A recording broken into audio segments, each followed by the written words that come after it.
ഒരച്ഛനും അമ്മയും കൂടി നടത്തുന്ന ഒരു തട്ടുകട നമുക്കൊന്ന് പരിചയപ്പെടാം. ദോശയുടെ കൂടെ ഇവിടെ ചമ്മന്തിയും മുളകും പപ്പടവും ഒക്കെ ഉണ്ട് കേട്ടോ. പ്രത്യേകം എടുത്തു പറയേണ്ടത് ആട്ടുകളിൽ അരച്ചെടുക്കുന്ന ദോശമാവാണ് കേട്ടോ ഇവിടെ ഉള്ളത്. ഈ കുഞ്ഞു കട കാണുമ്പോൾ നമ്മുടെ മനസ്സിലൊക്കെ പഴമയുടെ ഓർമ്മ ഇങ്ങനെ കടന്നു വരും. നല്ല സോഫ്റ്റ് ദോശയാണ് കേട്ടോ.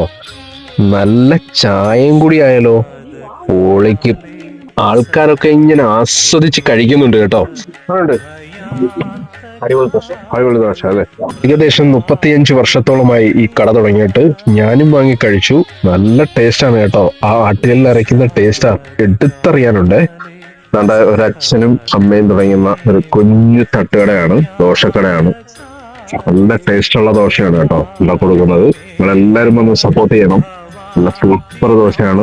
അരിമാവിൽ ഇവിടെ അരച്ചെടുക്കുന്ന ദോശയാണ്. മറ്റുള്ള കടകളിൽ പോലല്ല. രാവിലെ ഒരു 5 മണി, എത്ര മണിക്കാണ് തുടങ്ങുന്നത്? ഇവിടെ 4 മണിക്ക് കട തുറക്കുന്നത്. 5-5:30 ആകുമ്പോൾ ചായ കഴിപ്പ്. ചായയോടൊപ്പം ആവും. ഒരു ഏകദേശം ഒരു 10-11 മണി വരെ കാണും കേട്ടോ.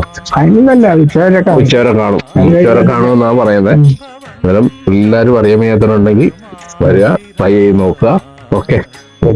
ലൊക്കേഷൻ വരുന്നത് കായംകുളം എരുമ ക്ഷേത്രത്തിന് കിഴക്ക് വശം കുറ്റിക്കുളങ്ങരയിൽ റെയിൽവേ ക്രോസിന്റെ തൊട്ടടുത്തായിട്ടാണ് ഈ സ്പോട്ട് ഉള്ളത്. അപ്പൊ അടുത്ത വീഡിയോയുമായി കാണാം. Tata bye bye.